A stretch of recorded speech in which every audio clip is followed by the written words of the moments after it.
Good afternoon, folks. How are we doing? I hope we're well. I hope we're well.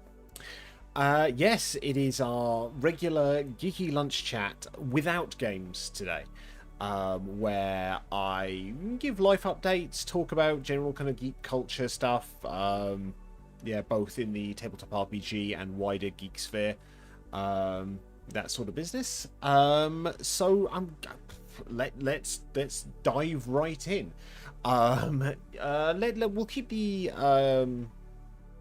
we'll keep the general updates relatively short today. I think. I mean, I'll keep it brief because I have been streaming an awful lot the last couple of days. I've streamed something like the last 4 days in a row, something like that. I had. No, maybe 5. I had 2 geeky lunch chat with game streams last week where we were playing Shapes 2. I then did Lego Star Wars. I did 3 streams of that in the evenings. So yeah, I have been keeping in touch, quite a lot. So not a huge amount to update beyond the fact that it was really, really hot last week. And I'm quite glad it's going to be a little bit cooler today. I can't quite make its mind up today whether it's warm or kind of okayish. Essentially, the fan has been on and off today. Yeah. So I'm just adjusting my levels a little bit on this one. But yeah, I'm very glad that the temperature has cooled down just a little bit this week. We shall see. What else?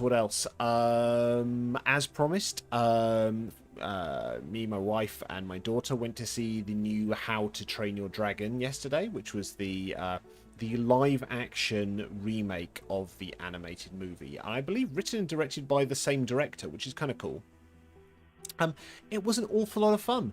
I very much enjoyed it. Little one enjoyed it as well. She had a great time. We were slightly worried because it's quite long, for a kids movie. It's an hour 56 or something like that. I'm not saying or something like that. I've literally got the figure in front of me. It's an hour 56, and then minus credits, which is a lot, for an attention span of a 5-year-old. But no, she enjoyed it. She did not go to the loo once, so she was clearly very, very engaged, which was brilliant. And yeah, we had a great time. There were some happy tears in moments. There was mild peril. We got through the mild peril. Then the happy tears came out, but no, it was a really, really good experience. So if you have small people, or if you don't have small people, I would recommend seeing it. I very much enjoyed it. Just gonna take a quick swig of drink here. I think that's kind of it for updatey sort of stuff. There's probably something huge I've forgotten, but let's just dive right into the other stuff. So there was kind of 2 things I wanted to cover today. One is a relatively short one, but I think it's an important one. And the other is dipping my toes into a bigger conversation. And I'll try and say nothing controversial, but I'm sure I'll fail when I get to those topics. So the first one I wanted to talk about was boosting some small creators. And I say small creators, not as in short in stature, but in terms of audience size. Two actually creative couples that I really wanted to boost because they are absolutely awesome. They do different things, but I would like to raise awareness of the awesome stuff they're doing so that other people can enjoy their awesomeness. So the first one is Til Dice Do Us Part. Now, I have mentioned Til Dice Do Us Part before. Til Dice Do Us Part is a couple from Glasgow, George and Ailsa, who I've actually met a couple of times, which is awesome. They are both thoroughly geeky. They have been playing tabletop RPGs for many, many years. And they do a podcast. Each episode is like an hour to 2 hours, really. And it's not an actual play, because I think there are an awful lot of actual play podcasts out there. They kind of review a lot of indie RPGs. They talk about kind of what's going on in the industry or particular hot topics of note. They've been on hiatus for a little while due to various kind of life things, and they are back today with a brand new episode. This is episode 36 of Til Dice Do Us Part podcast, and I would strongly recommend checking it out. I'm halfway through listening to the episode. I've not been able to listen to the whole thing today because I've had to actually concentrate on some stuff I'm doing for work. But I'll chuck the link in the respective chats here.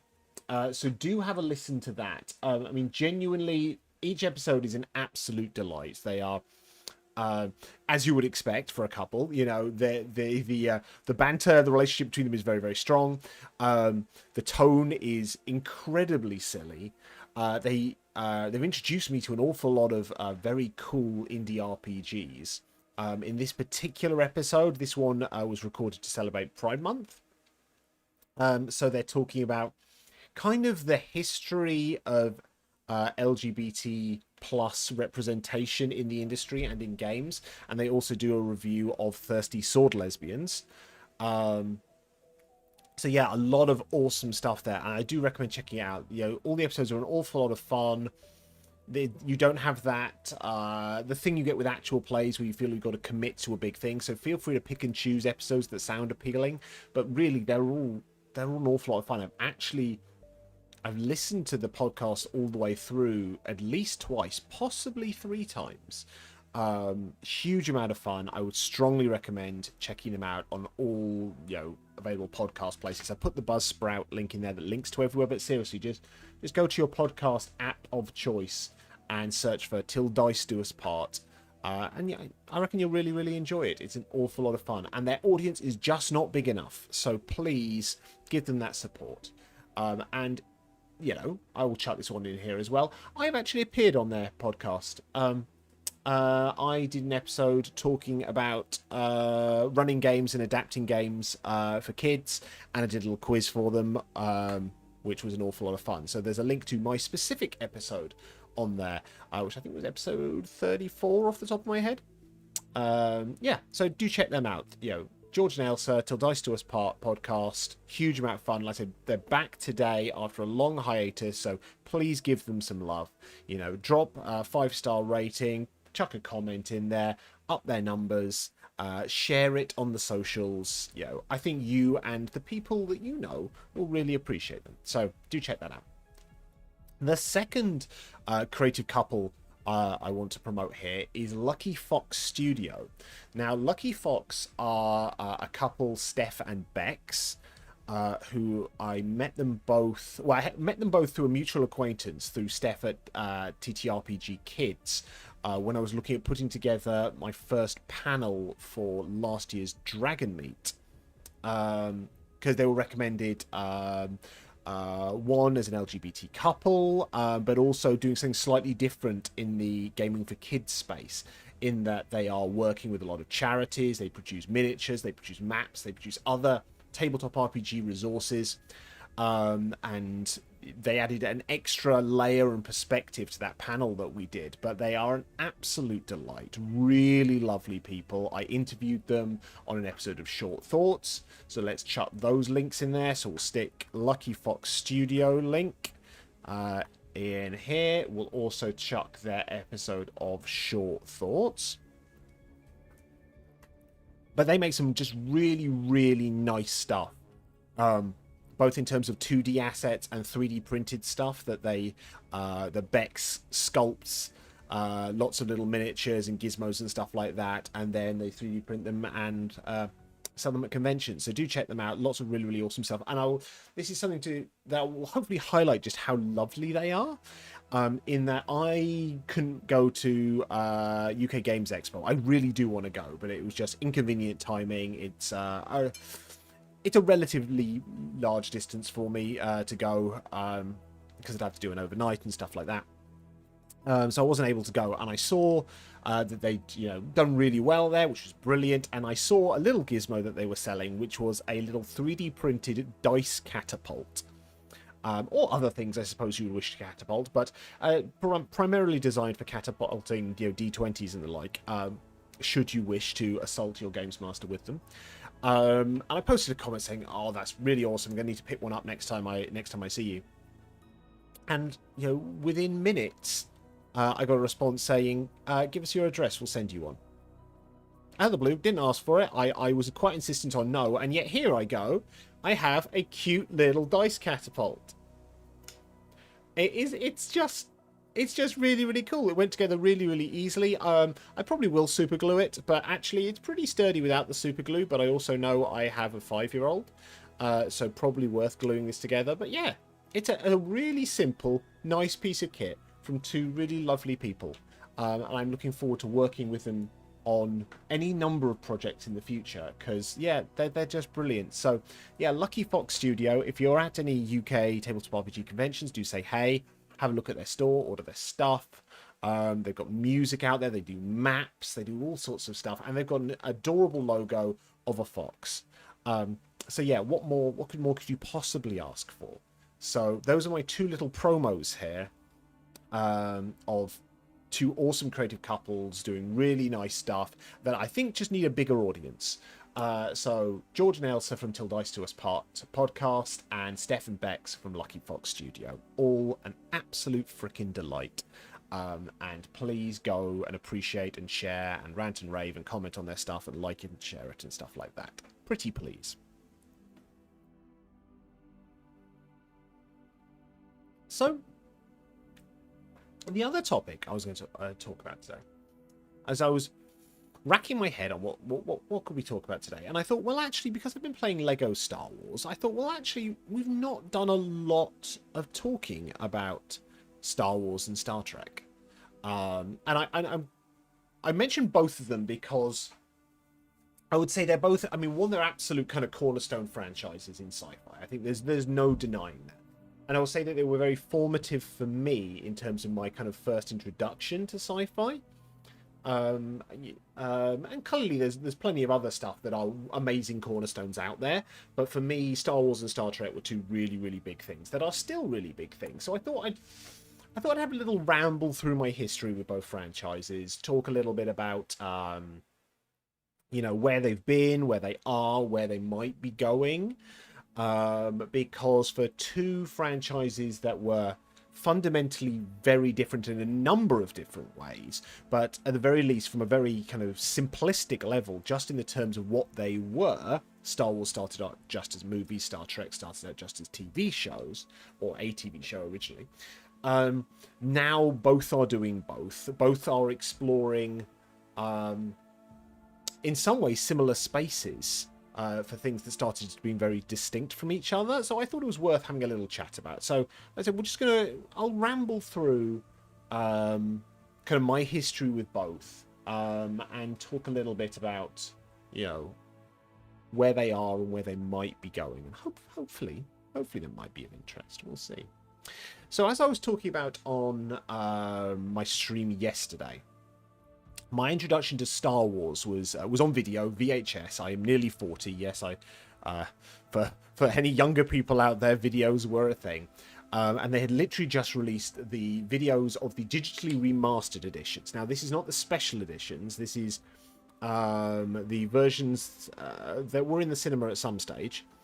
Not the original pre-New Hope cut of Star Wars, but digitally remastered with no added stuff. And when we saw them over a number of weeks, my mum and dad bought the first one, we watched it, and then my brother and I were sick over the next 2 weeks, actually. First my brother, then I was, and they ended up buying Empire Strikes Back and Return of the Jedi, which we ended up watching and very, very much enjoying. And that kind of hooked me on Star Wars as a concept. I really, really got into it. I read Star Wars magazine. My brother and I started playing the Decipher customizable card game. We got a bit to do expanded universe. Like, my brother really, really loved the novels. We played the role-playing game. We really, really got kind of stuck into Star Wars as a franchise. We saw the prequels in the cinema as they came out. As kind of the target audience, to be honest. We were kids, we were teenagers. Phantom Menace. Was Phantom Menace 99? I think it was 99. So I would have been 14. So yeah, kind of exactly the right spot for it. And honestly, I really enjoyed Phantom Menace when it came out. I enjoyed all of them when they came out. I think, in the years after, being an older teenager into early 20s, I saw some of the flaws in them. But also it was that, well, you got to hate this stuff, you got to hate this stuff. And honestly, yes, the dialogue in Attack of the Clones, some of it is pretty horrendous, but those movies were a lot of fun. And honestly, Revenge of the Sith, I think, is one of the best Star Wars movies. It covers an incredibly heavy topic. It does it very well, and the performances are all really, really strong, I think. So I'm happy to give the prequel some love. Absolutely. I never watched Clone Wars, either the 2D one or the 3D one. Not because I have anything against them. It was literally a time thing. At some point I will probably dip my toes into watching select episodes of the Clone Wars, but unless my daughter gets into Star Wars, I can't see myself sitting down and kind of watching all of Clone Wars. But I understand there's some really, really good stuff in there. And I saw the sequels when they came out. Clearly saw them as a 30-something. Without going on, I'll probably talk specifics about the sequels when I get to those in Lego Star Wars. But my kind of overriding feeling of the sequels is missed opportunities. Missed opportunities that I think a large part of it stems from the fact there wasn't an overarching plan for what they wanted to do with them, and I think that was a mistake. The just changing between hands and, you do what you want to in this movie, but don't really... I think the classic example, of course, is the fact that, Rise of Skywalker retconned an awful lot of stuff from The Last Jedi, which is just messy, to be honest, to be doing that, for all the issues people might have with the prequels.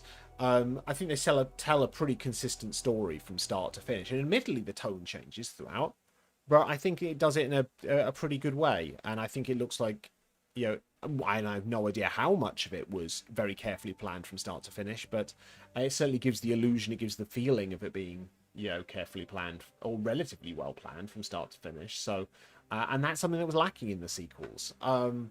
Force Awakens, yeah, absolutely. I think people mock Lucas for his, it's poetry, it rhymes, but I quite like the fact it kind of rhymes with A New Hope. I think it worked well. It introduced a lot of nice elements to it. Visually, it's really good. Performances are fun. I think killing Han Solo I think it was right. I think it worked.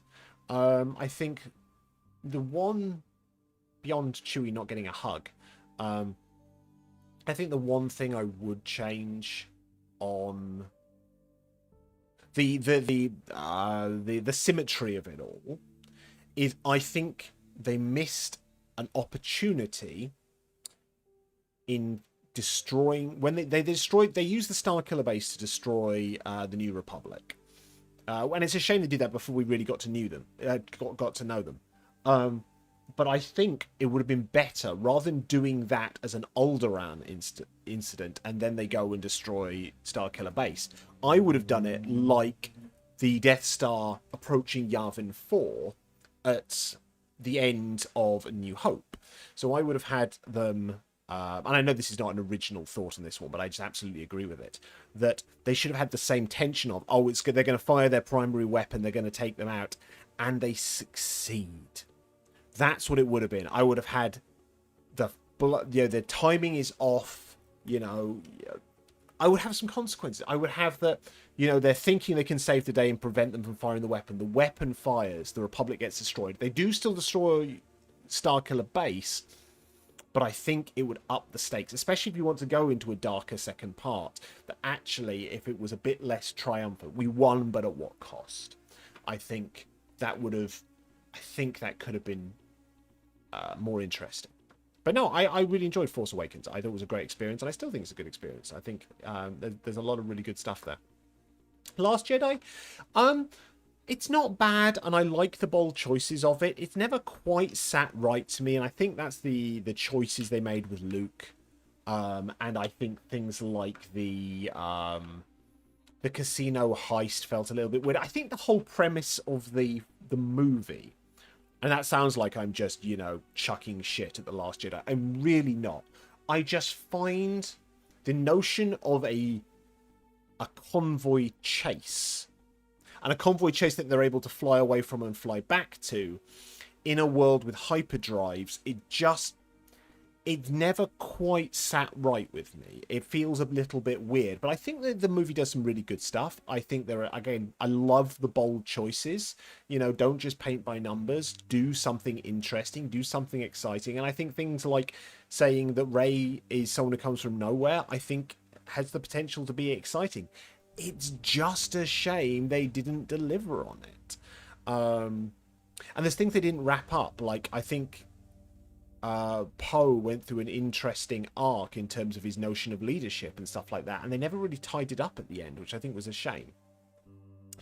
Rise of Skywalker, there's two fundamental triggering thing.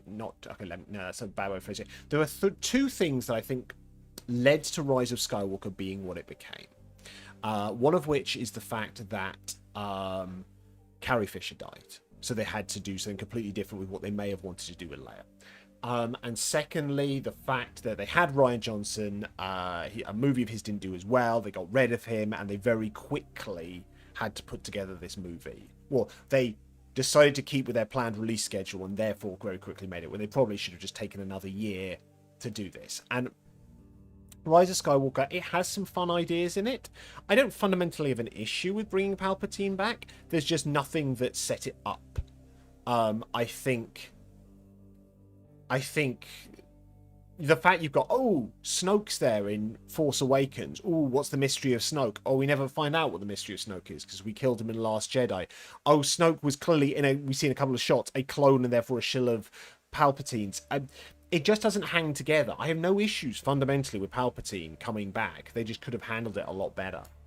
And the thing is, I think the movie feels like a video game to me. It feels like a video game adaptation of something else with like kind of FedEx quests and, little cameos of like Lando and stuff like that. And things like the promising of, we've got something to...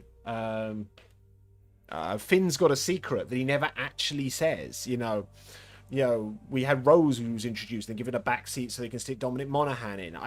There's so many missed opportunities, some kind of blunders in terms of how they did that, which is such a shame. And I think fundamentally, they did the new characters dirty. They really, really did. They could have done so much with them, and 100%, Finn should have been a Jedi. Finn should have been a Jedi. The fact you could have had a black man as a Jedi, and they kind of tease this in Force Awakens and never deliver on it, I think that is criminal. That was a huge error that they made there, and it is a shame. It really, really is. The sequels aren't bad, but they are such a missed opportunity, and that's a shame. So let's pivot. Let's pivot and talk about Star Trek for a second. We'll come back to the future of Star Wars when we get to the end. So, Star Trek. My mum has always been a Trekkie.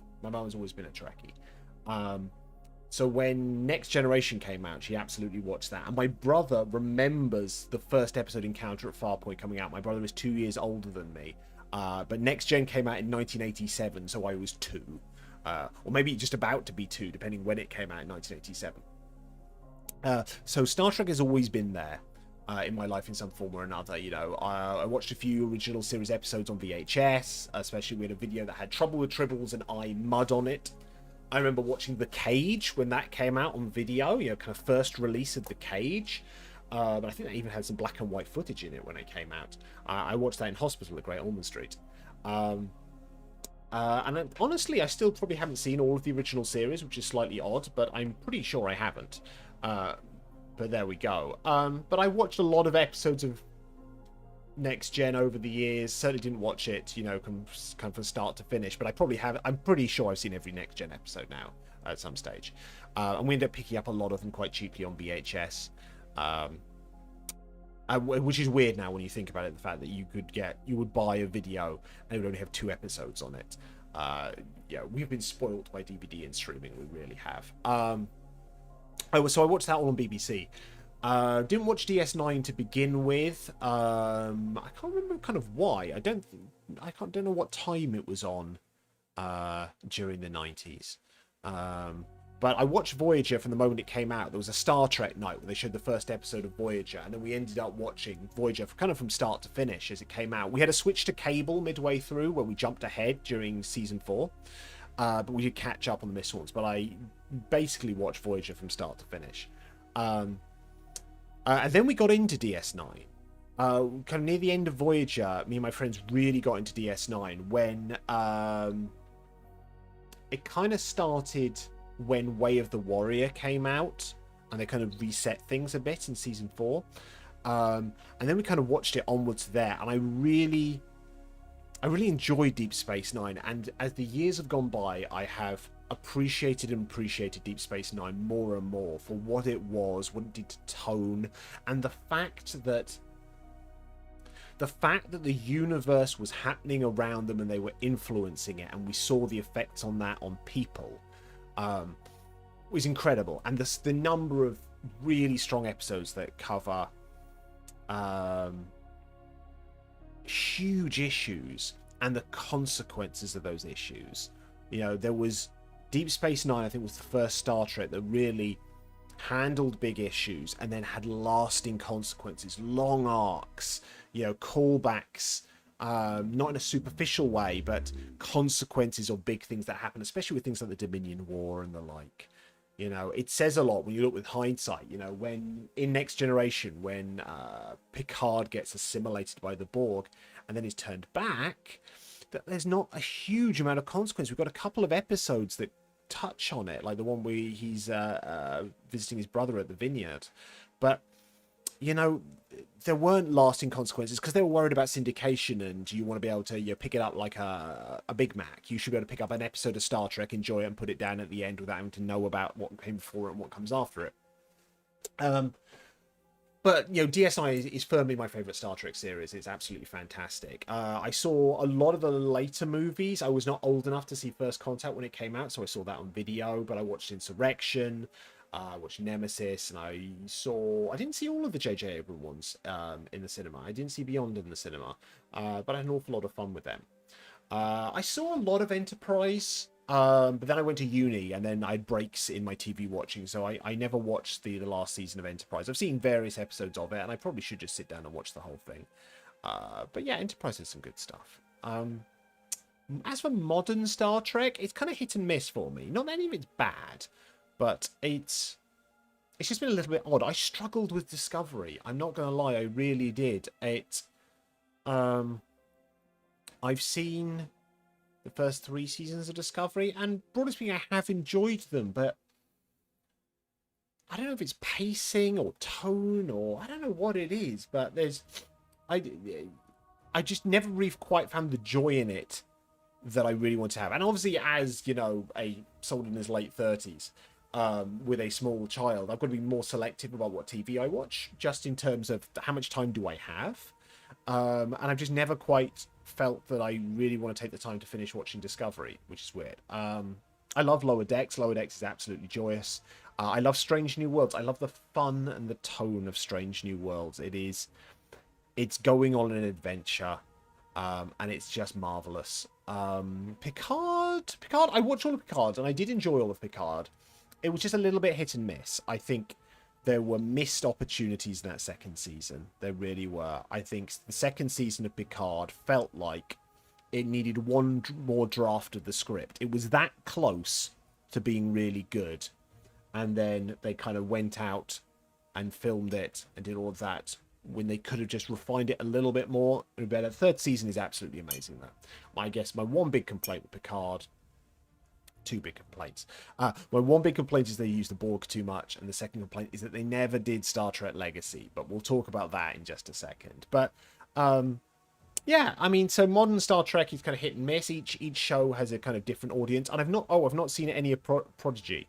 I probably should at some point, but because I understand it's actually pretty good, and a kids show, but also not a kids show, so that's interesting. That is interesting. So let's look at the modern, where we are with both Star Trek and Star Wars. Like I said at the start, they They both started off in different media. So we had Star Wars that were firmly movies, Star Trek that was firmly series. Obviously, they went into the Star Trek motion picture and into all the movies. But now both of them are doing movies and TV shows.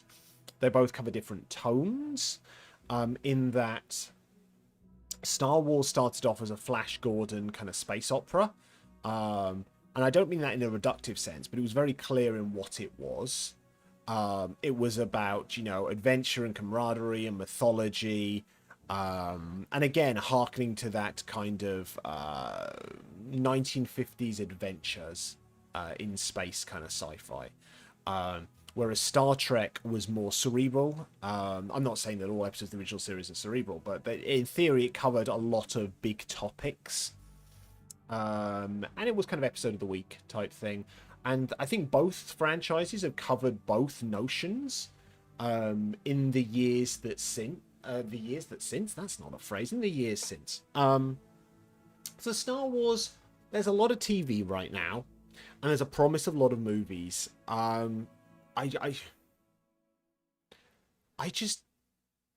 won't believe there's gonna be another Star Wars movie until I see it. I think they got burned. I think they burned themselves with their rush to produce Star Wars content. Rogue One I think is pretty good. Solo is actually pretty good. They just released them all way too quickly. And then they promised all these movies, and I'll believe it when I see it.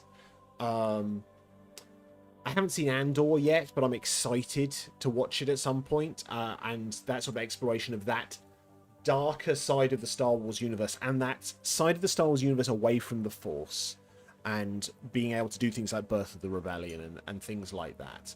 I guess the question with Star Wars is, what do you want to get out of it? Right now, for the most part, how Star Wars has been run, and we're not going to go into kind of Kathleen Kennedy bashing in this, but how Star Wars has been run in my mind recently is that it's just bolting on to the existing lore and filling in gaps. You see, it's here's an area we've not explored before, which sounds like every story, but no, it feels like, okay, right, well, this is the existence of the franchise. Well, let's just fill in this little bit here, and let's add a little bit there, and it feels like it's a little patchworking onto the original canon, whereas I would like to see it carve out something new. We've wrapped up the Skywalker saga. We've filled in all these other little gaps. I think things like, and I didn't see it, but things like The Acolyte are interesting in that you're going to a completely different time, and you have the opportunity to carve something really interesting that can have little hints of the connection to the existing canon, but you can carve out something new. So when we do whatever the next Star Wars movie might be, let's say it happens, and let's say we get a trilogy of movies, I want to see that be a fun adventure. I want to see it carving out something new. I want to go in some exciting directions. I want it to be unexpected. I still want it to have that feel of Star Wars, but I think they are playing it too safe in terms of what they are willing to explore with Star Wars. And I think they have so much potential to do something more. That's my thought on where we could or should be going with Star Wars on that one. I know that's incredibly vague, and I know going, oh yeah, you should carve and do something new and blah blah blah. I'm not giving any specifics on that. That is kind of weaselly, I'm not gonna lie, but I that's kind of where my head is at on this one.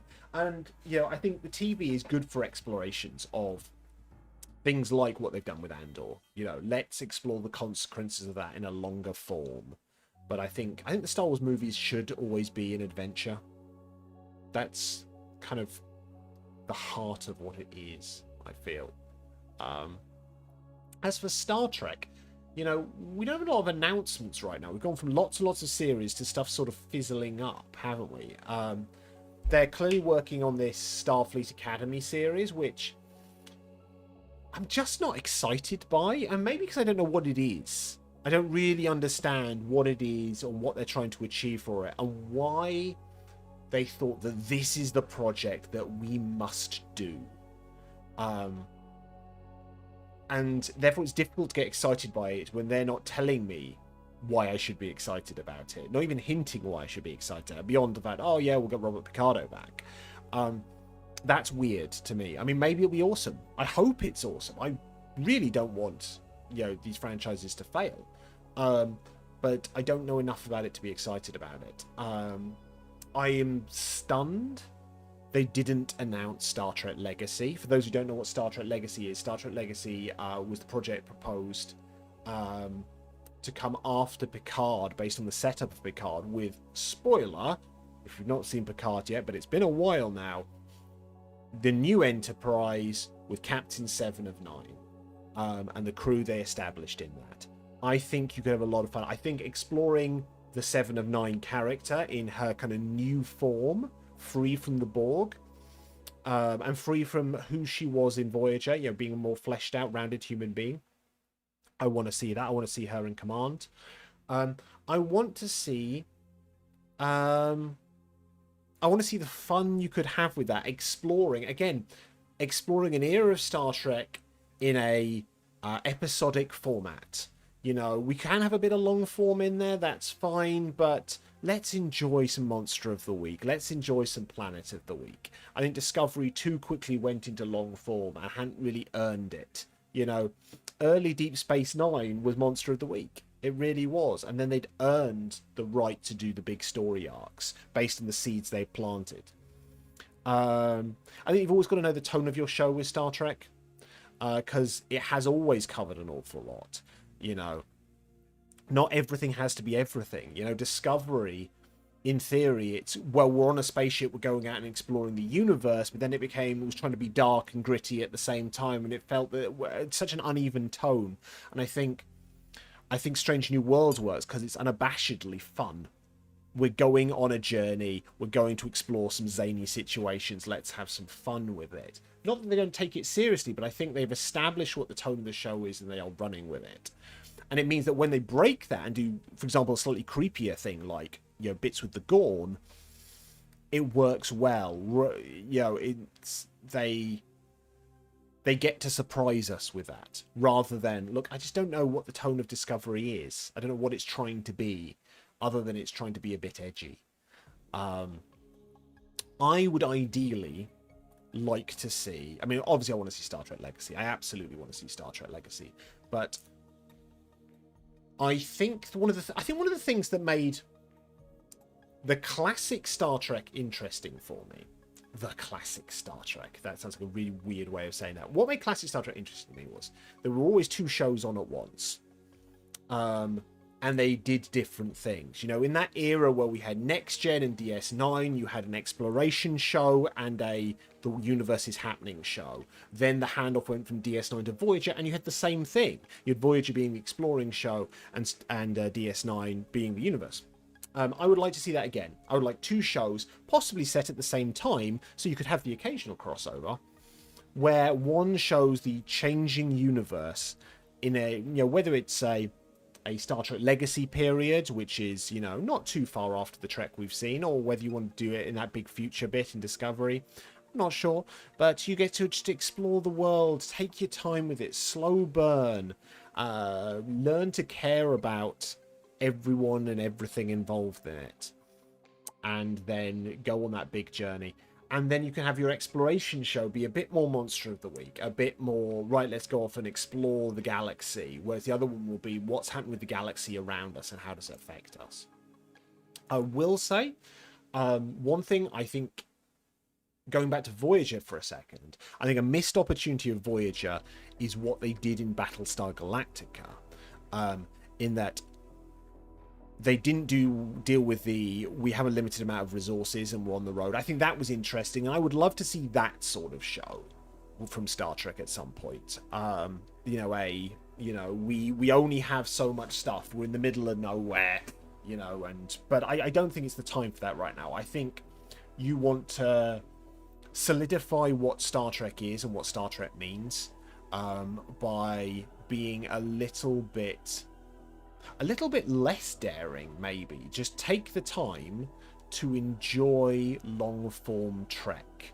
And then I think that comes under budgets and streaming as well. When you've only got 10 episodes in a season, everyone counts and everyone has to be an exciting thing. Whereas when you had 26 episodes in a series, and I'm not saying go back to 26 episodes in a series, but I think the chance to just sit and breathe. I was about to say something really pretentious there about wine, but you kind of know where I was going with that. You know, everything has to be a sprint when you've got 10 episodes in a series. Whereas if you've got just a bit longer and a bit more time and a bit more pace, and dare I say it, some bottle episodes, to actually just go, let's just enjoy the characters. Let's just have some time with the characters talking to each other, rather than worrying about, oh my god, it needs to be this, it needs to be wham, bam, bam, and we've got to go at a million miles an hour. Take the time to enjoy the universe, because that's when Star Trek's at its best.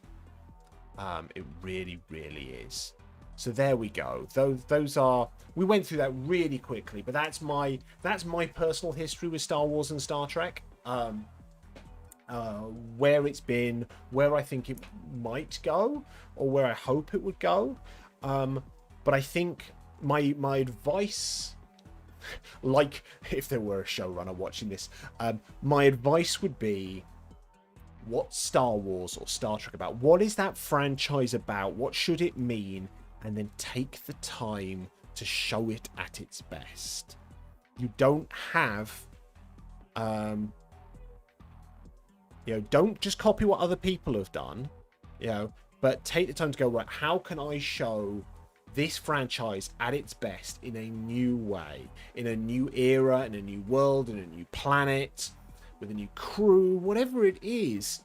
But how can I show this franchise's best qualities and take the time to do that? But take a couple of risks along the way. You don't have to go bananas, but just move away from paint by numbers just a little bit. All right? And remember what made you fall in love with those shows. That's what it should be. That's what it should be. Okay. I hope you've enjoyed that.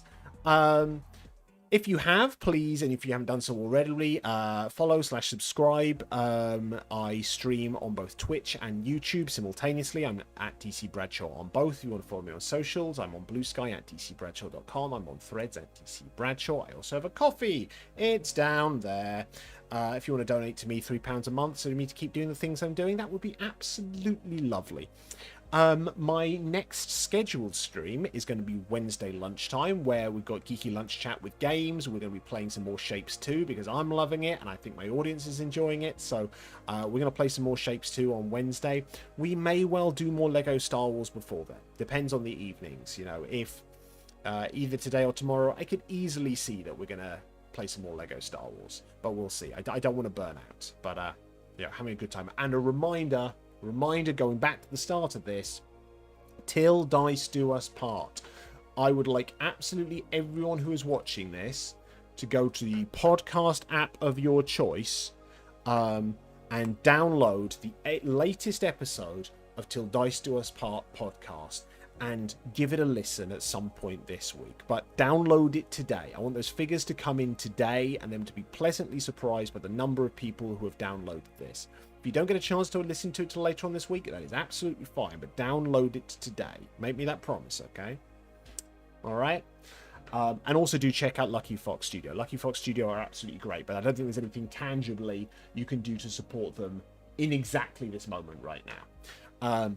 Okay, right. I think we're going to go a raiding. I can see that Treat Your Geek are going right now, which is great.